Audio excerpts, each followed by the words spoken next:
चलिए बाबू प्रारंभ हो गया ना। चलिए जय हिंद ऑल ऑफ यू।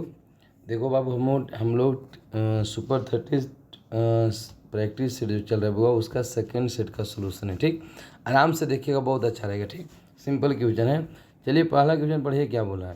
पहला क्वेश्चन में बोला गया पहला क्वेश्चन में बोला गया है कि समतल दर्पण पर प्रकाश की कोई किरण अभिलंब आपतित होती है तो परावर्तन कोण का मान होगा। दो जब किसी भी समतल दर्पण पर प्रकाश लंबवत आपतित होंगे तो इसका भाई आपतन कोण परावर्तन कोण दोनों 0 डिग्री होता है। ठीक, इसलिए आपका आंसर कौन है 0 डिग्री। परावर्तन भी कितना होगा 0 आएगा। ठीक, चलिए अगला है दूसरा। अवतल दर्पण की फोकस 20 सेंटीमीटर है। क्लियर, 20 सेंटीमीटर फोकस दूरी है। दर्पण के सामने 20 सेंटीमीटर दूरी पर वस्तु स्थित है, प्रतिबिंब बनेगा। देखो बुआ, यानी अवतल दर्पण की फोकस 20 सेंटीमीटर दी हुई है और आपके पास क्या है कि वस्तु भी 20 सेंटीमीटर पर रखी हुई है। इसका मतलब हुआ कि भाई दर्पण के फोकस पर है। जब फोकस पर वस्तु स्थित रहता है तो उसका प्रतिबिंब अनंत पर बनते हैं। बहुत सिंपल है कि जब वस्तु फोकस पर रहते हैं तो उसका प्रतिबिंब अनंत पर बनते हैं। ठीक, दूसरा का आपका डी हो जाएगा। ठीक, चलिए हम लोग तीसरा चलते हैं। तीसरा है अवतल दर्पण की फोकस दूरी 20 सेंटीमीटर है। दर्पण के सामने 30 सेंटीमीटर दूरी पर वस्तु है। प्रतिबिंब की प्रकृति का आवर्धन दो चला। फोकस दूरी 20 सेंटीमीटर दे दिया है और दर्पण सामने वस्तु है, मतलब ये वस्तु दूरी हो गया 30 सेंटीमीटर। के लिए तो हमें आवर्धन निकालना है। आवर्धन के लिए पहले आपको प्रतिबिंब निकालना चाहिए। ठीक, दो चला फोकस दूरी आपको मतलब एफ दिया हुआ है। एफ के ना अवतल दर्पण फोकस हमेशा माइनस में दे। क्लियर, सॉरी 20 है, क्या है चला 30 नहीं बल्कि फोकस दूरी 20 सेंटीमीटर है और वस्तु दूरी यू लेते हैं वो आपका 30 है, तो अवतल वस्तु हमेशा माइनस में होती है। क्लियर, अब दर्पण सूत्र लगा दो 1/v + 1/u 1/f होता है। क्लियर, यहाँ से क्या होगा चला u का मान रखिए तो इधर हम लोग देख लेते हैं, कोई दिक्कत नहीं। 1/v बराबर निकालना भी तो 1/f माइनस 1 इधर आएगा माइनस 1/u। तो चला 1/f का मान रखो। f का मान कितना बोले -20 माइनस u का मान रखो -30। यहाँ से चला आपका भी आ जाएगा -60 सेंटीमीटर। कितना था बोलिए -60 सेंटीमीटर। कैलकुलेट करना भी -60 है। क्लियर, जब भी निकल गया चला तो देखो हम यहाँ पर निकालते हैं एम बराबर क्या, यहाँ देखिए ये एम बराबर होता है चला -v/u। क्या होता है बाबू, तो -v माइनस v का मान कितना आ गया बोलो -60 और u का मान वस्तु थी -30 है। चला माइनस में कट गया, 30 दूना 60 हो गया। अन्य आपका एम बराबर जो छोटका एम आता है -2 आया। क्या है बोली, एम का मान -2 आया, पता चलता होगा जी। अन्य आप देखिए एम का मान यहाँ पर आ गया -2 आया। क्लियर, यहाँ पे माइनस ही चिन्ह रह गया था इसलिए। अब माइनस चिन्ह बताता है कि आपका प्रतिबिंब वास्तविक होगा। ठीक, इसलिए हमारा आंसर होगा वास्तविक और -2 रेखीयावर्धन। क्लियर, मतलब भाई आपका जो प्रतिबिंब बनेगा वास्तविक बनेगा और 2 गुना बड़ा बनेगा। ठीक, इसका ही मतलब हुआ। चलिए चौथा हम लोग पढ़ते हैं, तीसरा न बनाए हैं। चौथा, यदि अपना चेहरा एक दर्पण में देखने पर वह छोटा और सीधा दिखाई देता है तब वह दर्पण होगा। दो चला उत्तल दर्पण में आभासी बनता है, छोटा बनता है और सीधा बनता है। ठीक, इसलिए उत्तल दर्पण में ऐसा संभव होगा। केवल समतल दर्पण दो चला सीधा दिखाई देगा लेकिन बराबर, अवतल दर्पण अगर सीधा दिखाई देगा तो बड़ा हमेशा बनता है। ठीक, आभासी, तो उत्तल में ही आपको सीधा छोटा केवल बनेगा। ठीक, आंसर हो जाएगा उत्तल दर्पण, आंसर हो जाएगा चला सी। कौन हो जाएगा, सी हो जाएगा। क्लियर, चलिए 4 हो गया सी, कहीं दिक्कत नहीं ना है, सिंपल क्वेश्चन है। अब देखो यदि किसी वस्तु को भी वेग से चलाया जाए तो वस्तु के सापेक्ष प्रतिबिंब का वेग कितना होगा, 2v होगा। कितना होगा बाबू, 2v। सिंपल क्वेश्चन है। अनिक कहने बोले भाई थोड़ा समझ कि किसी दर्पण को भी वेग से चलाया जाए तो वस्तु के सापेक्ष प्रतिबिंब का वेग होगा 2v दुगुना। अगर हम भाई वस्तु को स्थिर रखते होगा दर्पण को हम विस्थापित करेंगे तो भाई प्रतिबिंब दुगुना वेग से चलेंगे। ठीक है, यानी 5 का आपका हो जाएगा चला, 5 का कौन हो जाएगा बोलिए, 5 का हो जाएगा आपके पास दुगुना हो जाएगा। ठीक, भी कोई दिक्कत है। चलिए छठा अगर हम बात करते हैं, छठा, एक माध्यम से दूसरे माध्यम जाने पर प्रकाश की किरण मुड़ जाती है तो किरण के मुड़ने को कहा जाता है अपवर्तन। क्या कहलाएगा बाबू, एक माध्यम से दूसरे माध्यम में जाने पर प्रकाश किरणें के मुड़ने घटना को हम अपवर्तन कहते हैं। ठीक, सिंपल है, बेसिक क्वेश्चन है, ज़्यादा हार्ड नहीं। ठीक, चलिए हम लोग आगे बढ़िए। 7 है, जब एकवर्णी प्रकाश निर्वात से किसी पार्थिक माध्यम में जाता है तो प्रकाश पुंज का कौन सा अभिलाषणीय गुण नहीं बदलते हैं। देखो जिला, हम बार बार बोले हैं कि बहुत इंपॉर्टेंट क्वेश्चन होता है कि प्रकाश की जो कोई भी किरण या पुंज एक माध्यम से दूसरे माध्यम में जाता है, आवृत्ति कभी भी नहीं बदलती है। आवृत्ति माध्यम के साथ नहीं बदलती, हमेशा कांस्टेंट होती है। जो एक माध्यम में आवृत्ति जिस प्रकाश की, अगर किसी माध्यम में आवृत्ति दूसरे माध्यम जाने पर वही रह जाती है। क्लियर। चलिए 8वां, जब प्रकाश की कोई किरण विरल माध्यम से, समझ गए, विरल माध्यम कहाँ से, विरल माध्यम से सघन माध्यम में प्रवेश करते हैं तो उसका वेग, दो विरल से सघन में जाएगा घट जाता है, विरल से सघन में जाने पर घट जाएगा। क्लियर। चलिए अब हम लोग 9वां बढ़ाइए थोड़ा सा। चलिए 9वां में है, जब प्रकाश की कोई किरण विरल माध्यम से सघन माध्यम में प्रवेश करते हैं तो उसकी तरंग घटेगा। दो विरल से सघन में जाएगा तो घट जाएगा, और सघन से विरल में जाएगा तो बढ़ जाएगा। क्लियर। तो ये भी घट जाएगी। क्लियर है, मतलब 9वां भी हो गए। जब प्रकाश की कोई किरण सघन माध्यम से विरल माध्यम में प्रवेश करे उसका वेग बढ़ जाता है। क्या होता है, सघन से अगर विरल में जाएगा तो वेग बढ़ जाएगा, तरंग दैर्घ्य बढ़ जाएगी, यानी बढ़ जाती है विरल में जाने पर। ठीक। चलिए 10वां हो गया। चला 11, देखो क्या कह रहा है ना, सिंपल है। बोला है जब प्रकाश की कोई किरण सघन माध्यम से विरल माध्यम में प्रवेश करते हैं तो उसकी तरंग दैर्घ्य, तो सघन से विरल में, देखो कहाँ से, सघन माध्यम से विरल माध्यम में आएगी चला तो उसकी तरंग दैर्घ्य बढ़ जाएगी। कौन हो जाएगी, बढ़ जाएगी। चलिए किसी माध्यम का निरपेक्ष अपवर्तनांक होता है 1 के बराबर, 1 से अधिक, 1 से कम, नन। तो चला किसी भी माध्यम का जो अपेक्षिक अपवर्तनांक, निरपेक्ष अपवर्तनांक होता है हमेशा 1 से अधिक होता है। क्या होगा बाबू, 1 से अधिक। क्लियर। यानी आपका आंसर हो जाएगा 1 से अधिक भी। चलिए हो गया 12। चला 13 में देखिए क्या कर रहा है, निर्वात का अपवर्तनांक होता है, बहुत सिंपल क्यों जाने, परंतु एग्जाम में से आया हुआ। चला निर्वात का अपवर्तनांक होता है 1, निर्वात का अपवर्तनांक याद रखिए 1 होता है, पूछा हुआ है इसलिए दे दिया गया। ठीक। ये भी पूछा हुआ, निर्वात में प्रकाश का वेग होता है, बहुत सिंपल है परंतु पूछा हुआ इसलिए देना पड़ रहा है। 3 × 10 के पावर 8 मीटर पर सेकंड होता है। क्या होता है बाबू, निर्वात में प्रकाश का वेग याद रखना 3 × 10 के पावर 8 मीटर पर सेकंड होता है। चलिए हम लोग 14 तक पहुँच गए हैं, तुरंत निकल जाएगा। हाँ 15, निम्नलिखित में किसका अपवर्तनांक सबसे अधिक होता है। देखो चला क्वेश्चन छोटा है परंतु कन्फ्यूजन नहीं होना चाहिए, इसीलिए आपको दिया जाता है कि इसको हम कंफर्म कर लीजिए। छोटे छोटे क्वेश्चन को भी आप कंफर्म कीजिए, ऐसा नहीं कि भाई हम लोग छोटका को ध्यान ही नहीं दे रहा, वही एग्जाम में आता है तो दिक्कत नहीं। चला चलिए किसका अपवर्तनांक सबसे अधिक होता है, तो भाई हवा है, जल है, कांच है, हीरा। तो सबसे ज़्यादा सघन में हीरा, हीरा का अपवर्तनांक सबसे अधिक होता है। ठीक। विद्युत विभव की बीमा है।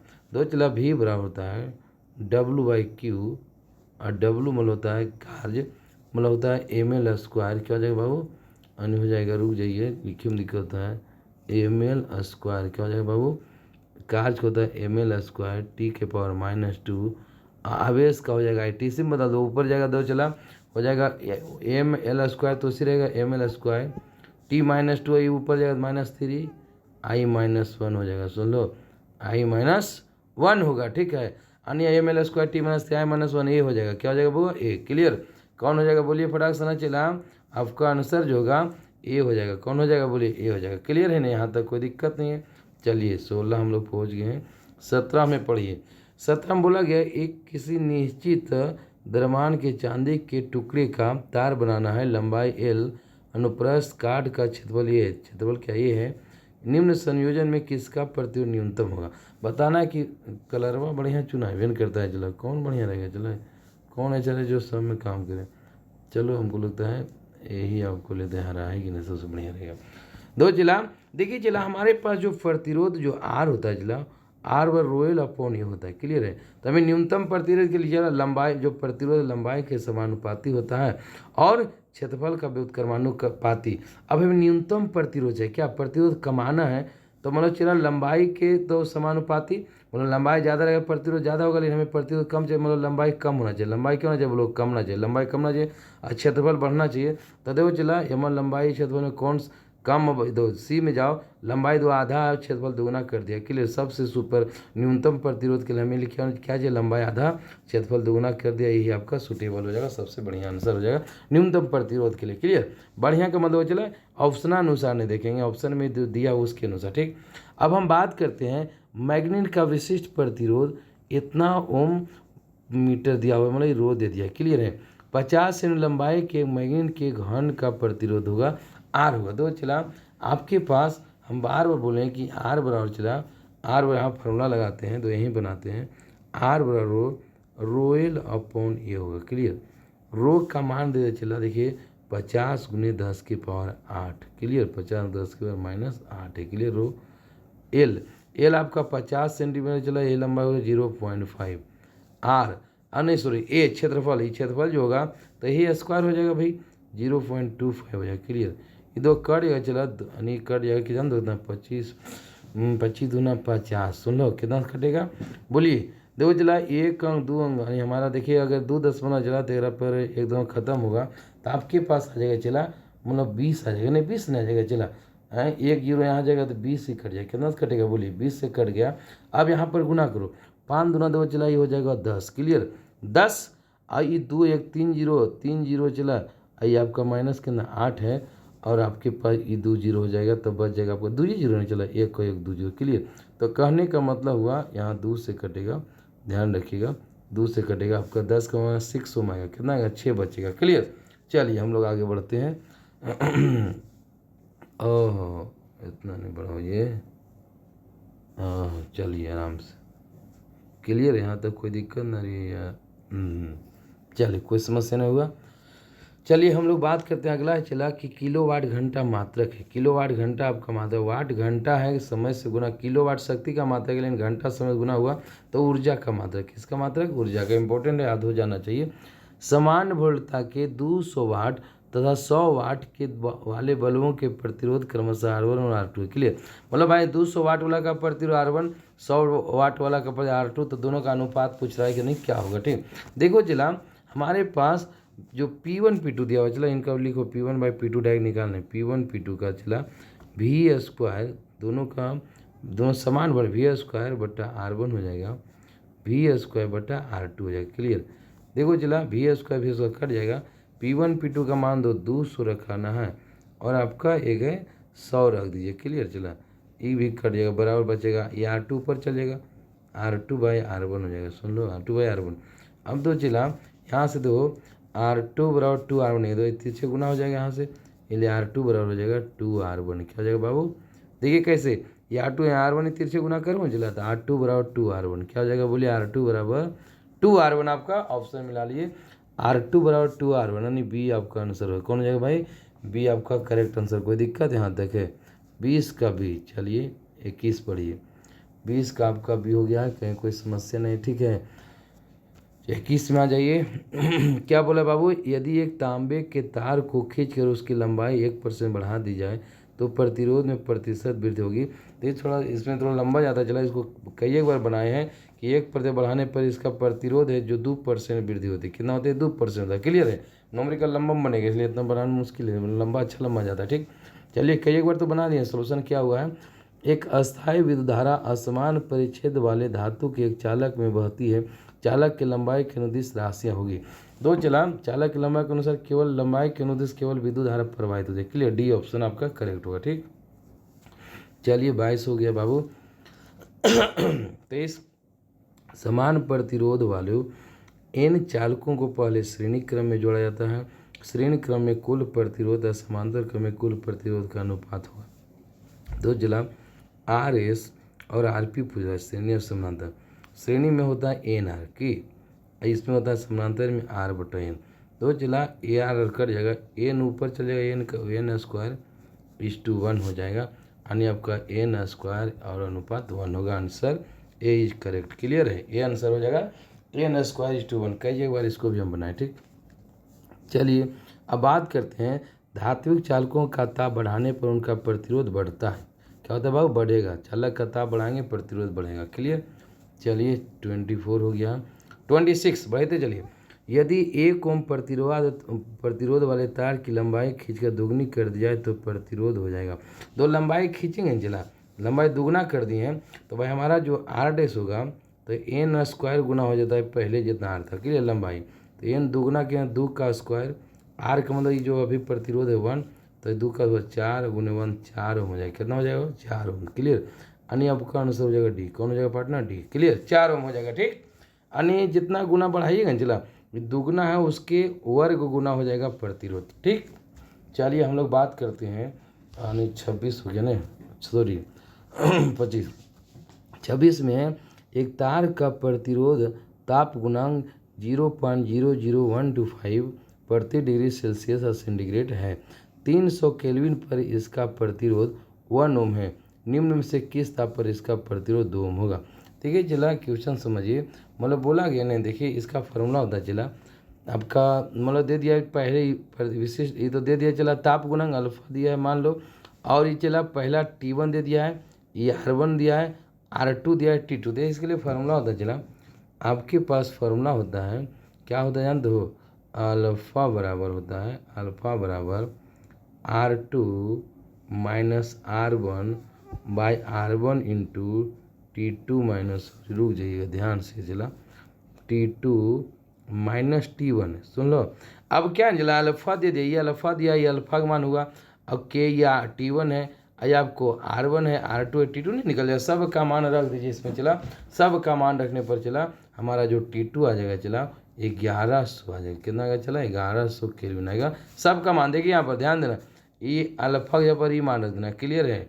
और हमारे पास R2 का मान 2 ओम रखना, R1 का मान 1 ओम, और T1 आपका इसको मान लिया, T2 हमें निकालना बन जाएगा 1100 केल्विन आ जाएगा। ठीक, यानी आपका जो आंसर होगा बाबू 1100 केल्विन आंसर आपका बी हो जाएगा। ठीक, बना के देखिएगा उससे बन जाएगा। ठीक, चलिए 26 से हम लोग बढ़ते हैं 27।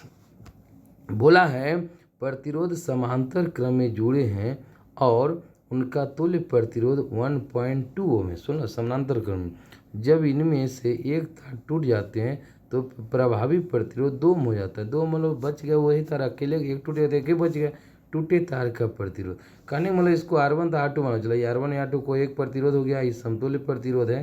कहने मतलब समानांतर में चला तो हमारे पास R इक्विवेलेंट समानांतर में होता है बाबू, R1 दोनों को पहले क्या होता है चला बताइए, समानांतर में होता है दोनों को पहले गुना करो, समानांतर ही होता है चला, अन्य हो जाएगा R1 into R2 by R1 plus R2। सुन लो, ध्यान देना है, देखिए चला ये R इक्विवेलेंट है 1.2 ओम। सुन लो, यानी कहने का मतलब 1.2 ओम रखेंगे R इक्विवेलेंट। R1 का मान चला, R1 का मान कितना है बोलिए, R1 का मान 2 ओम हो जाएगा मान लो, क्लियर।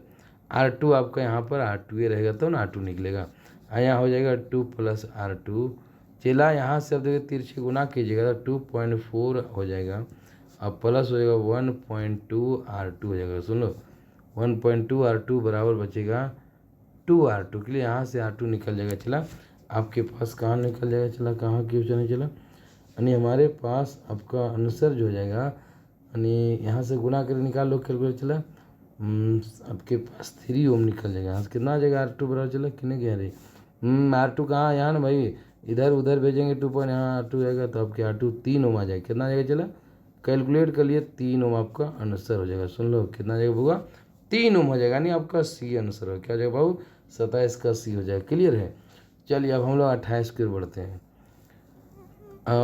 स्पेस बढ़ाएंगे, चला अभी PDF बनाएंगे ना तो इसमें जगह खाली ज़्यादा छोड़ देंगे, नीचे में बनाने में बनेगा थोड़ा दिक्कत है न्यूमेरिकल में। सुन लो चल जगह करण, वोल्टामीटर से मापन होता है धारा का, कई एक बार बोलें धारा का, ठीक है। चलिए रासायनिक तुल्यांक बराबर होता है परमाणु भार बटा संयोजकता, दिखा लो परमाणु भार बटा संयोजकता, 30 का हो जाएगा ए हो जाएगा, क्लियर। चलिए यहीं पर 30 ही हमारा क्वेश्चन है चला आपके पास। चलिए thank you, bye, all the best. आप लोग आराम से चला इसको आराम से कवर कर लीजिए, बढ़िया। अगर आपको वीडियो अच्छा लगे इसको शेयर जरूर कर दीजिएगा। Thank you, bye.